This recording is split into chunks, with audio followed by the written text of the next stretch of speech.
Trump claimed the footage provided evidence of mass killings of white farmers in South Africa, specifically alleging genocide and widespread violence.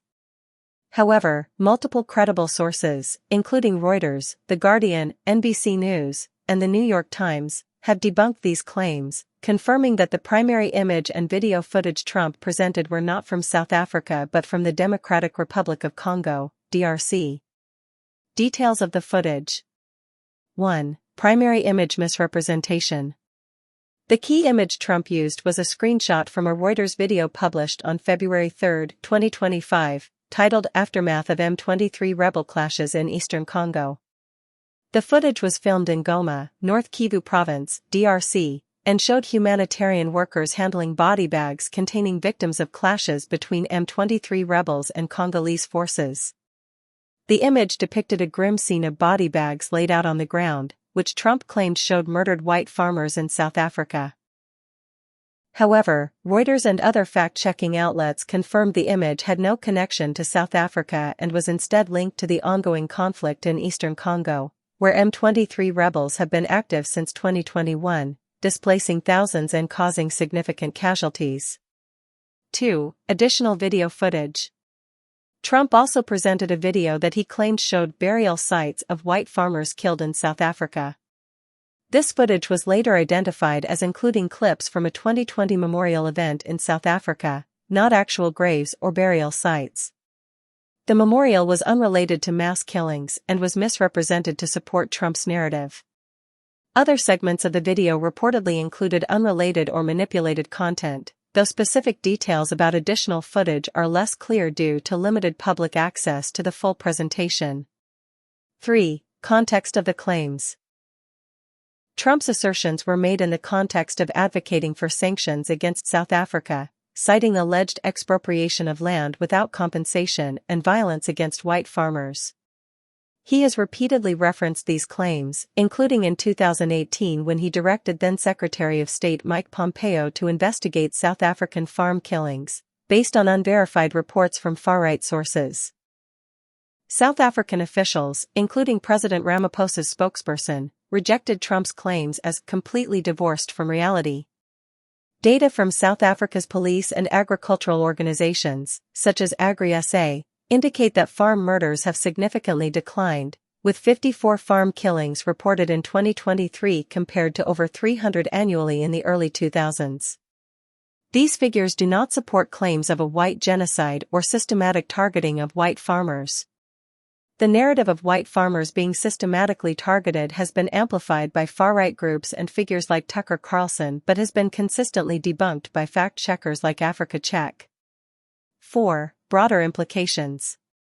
The misrepresentation of Congo footage as evidence of South African violence has been criticized as a deliberate attempt to inflame racial tensions and push a false narrative. South African officials and analysts warned that such claims could strain U.S. South Africa relations, given the country's ongoing trade and diplomatic ties. The DRC, where the footage originated, faces severe violence due to the M23 insurgency, with over 7 million people displaced as of early 2025, according to UN reports. The misuse of this footage to misrepresent another country's situation has been condemned for exploiting a humanitarian crisis for political purposes. ሊበሏት ያሰቧትን አሞራ ጅግራነሽ ይሏታል ይላል ያገሬው ሰው። ዶናልድ ትራምፕ በፎቶና በቪዲዮ የተዘጋጀ መረጃ በመያዝ ደቡብ አፍሪካውያን ነጭ የሆኑ አርሶ አደሮችን ወይም ነጭ አርሶ አደሮችን በደቡብ አፍሪካ በቁጥር ከ1000 በላይ የሚሆኑትን ጨፍጭፈዋል በሚል ራማፎሳን በአሜሪካ ምድር ቁጭ ብድግ ሲያደርጓቸውና ሲያንቆረጥጧቸው ተመልክተናል። በዚህም አላበቁም። ደቡብ አፍሪካ መቀጣጫ የሚሆን አስተማሪ ማዕቀብና ቅጣት ያስፈልጋታል በሚል በደቡብ አፍሪካ ላይ ማዕቀብ ጥለዋል። ዘረኝነትን የሚቃወሙት ደቡብ አፍሪካውያን የነ ማንዴላ አገር አሁን ደግሞ በነጮች ላይ ዘር ማጥፋት ፈጽመዋል ሲል ነው ዶናልድ ትራምፕ በፎቶና በቪዲዮ ማስረጃ ይዞ የከሰሳቸው። ልክ እንደ ዘለዘንኪ ራማፎሳንም ቁጭ ብድግ አድርጎታል። ራማፎሳ የሚገባበት ሲጠፋው ሲወርድ ሲቀመጥ ሲንቆራጠጥ ተመልክተነዋል። መሬት ቢውጠው የወደደው ራማፎሳ ሁኔታዎቹ ሁሉ ግርም ብለውታል። አንደኛው ቪዲዮ ላይ ሲደርስ ይሄ ቦታ ግን የት ነው የተፈጸመው የሚል ጥያቄ ለዶናልድ ትራምፕ ቢጠይቀውም አላቅም ብሎ ይመልስለታል። እውነታው ግን እንዲህ ነበር። ዶናልድ ትራምፕ ያዘጋጃቸው የፎቶና የቪዲዮ ማስረጃዎች ደቡብ አፍሪካውያን ነጭ አርሶ አደሮችን የጨፈጨፉበት ቪዲዮ እና ፎቶ ሳይሆን በሪፐብሊክ ኦፍ ኮንጎ M23 የሚባል ታጣቂ ቡድን አንዴ በከፈተው የተኩስ እሩምታ በርካቶችን የገደለበት አሰቃቂ ክስተትን የያዘ ቪዲዮ ከሮይተርስ ስክሪንሾት ተደርጎ የተወሰደ እንጂ ደቡብ አፍሪካውያንን የሚወክል ቪዲዮና ፎቶ ሳይሆን ቀርቷል። M23 የሚባለው ታጣቂ ቡድን ደግሞ ነጮችን ብቻ ታርጌት አድርጎ የገደለበት ጊዜ ሳይሆን በተፈጠረው የተኩስ እሩምታ ነጭ ግለሰቦችም አብረው ተገለው ነበር። በቁጥር ከተገደሉት በከፍተኛ ሁኔታ የሚገኙበት የኮንጎ ነዋሪዎች ወይም አፍሪካውያን ሲሆኑ አልፎ አልፎ ነጮችም ተገኝተውበት ነበር። ይሄን ነው እንግዲህ ዶናልድ ትራምፕ ዘረኝነቱንና ነጭነቱን አጉልቶ ለማሳየት አፍሪካውያንን ለማሸማቀቅ የሄደበትን ጉዞ የሚያመላክት ነበር። ለዚህም በርካታ ዓለም አቀፍ ሚዲያዎች እነ CNN፣ ሮይተርስን ጨምሮ ሁኔታውን በሐሰት የተቀነባበረ ወይም ደግሞ በሚስቴክ የተወሰደ ሚስ ሪፕሬዘንቴሽንስ ኦፍ ዘ ፉቴጅ ብለው በፊት ገጻቸው ይዘውት የወጡት። ዶናልድ ትራምፕ ጉልበተኝነታቸውና ኃይለኝነታቸው፣ አምባገነንነታቸው አሜሪካን ከብዙ ሀገራት ጋር እያላተማት ይገኛል።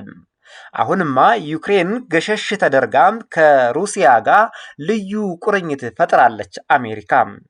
አሜሪካና ሩሲያ አብረው እንደ መምከር እየቃጣቸውም ነው ተብለዋል። ይህ ታሪካዊ ክስተት ነው፣ በዶናልድ ትራምፕ ጊዜ የተከሰተ። እስራኤልንም ቢሆን ቀስ በቀስ እየቀጣት ሳይሆን አይቀርም። ዶናልድ ትራምፕ የእስራኤልና የአሜሪካ ግንኙነት አሁን እየሻከረ መጥቷል።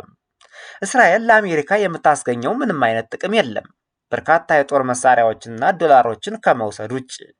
ነገር ግን የአረቡ ሀገሮች በተለይ እነ ሳውዲ፣ እነ ኳታርና የመሳሰሉት የመካከለኛው አረብ ሀገራት ለአሜሪካ ትሪሊየን ዶላር የሚያስገኙ የንግድ ኢንቨስትመንት እንቅስቃሴያቸውን ብቅ በማድረጋቸው ዶናልድ ትራምፕ እስራኤልን ወደ ጎን ገሸሽ አድርገዋታል። እስራኤል ወደፊት ከአሜሪካ የምታገኛቸው እርዳታዎች በእጅጉ እንደሚቀንሱም አመላካች ነገሮች እየወጡ ይገኛሉ። የአሜሪካ ዕዳ ትሪሊየን ዶላር ከመግባቱም በላይ ለእስራኤል ተጨማሪ እርዳታ ለማድረግ አሜሪካ እንደማትፈቅድ መረጃዎች እየወጡ ይገኛሉ። ይሁን እንጂ አወዛጋቢው ዶናልድ ትራምፕ ጋዛን አፈራርሼ ልዩ የሆነ መዝናኛ ቦታ በመስራት ጋዛን መዝናኛ አደርጋታለሁ፣ ዜጎቹ ደግሞ እንዲበተኑ አደርግና ወደ ተለያዩ የአረብ ሀገራት እልካቸዋለሁ፣ እነዚህን ዜጎች የማይቀበል የአረብ ሀገር ደግሞ ማዕቀብ እጥልበታለሁ ሲሉ እብደት የተሞላ ንግግራቸውን ዶናልድ ትራምፕ አስደምጠዋል። ለተመሳሳይ እንደዚህ አይነት ወሳኝ መረጃዎች ይህን የዩቲዩብ ቻናል ሰብስክራይብ አርጋችሁ አብራችሁ የደወል ምልክቷን ብትጫኗት እውነተኛ፣ ትክክለኛ፣ ለህይወት ለሀገር የሚጠቅሙ መረጃዎችን የምታገኙበት የዩቲዩብ ቻናል ነው እያልን በዚሁ ተሰናበትን። መልካም ጊዜ፣ ሰናይ ቆይታ። ይህ ኢትዮቨርቴክስ ነው።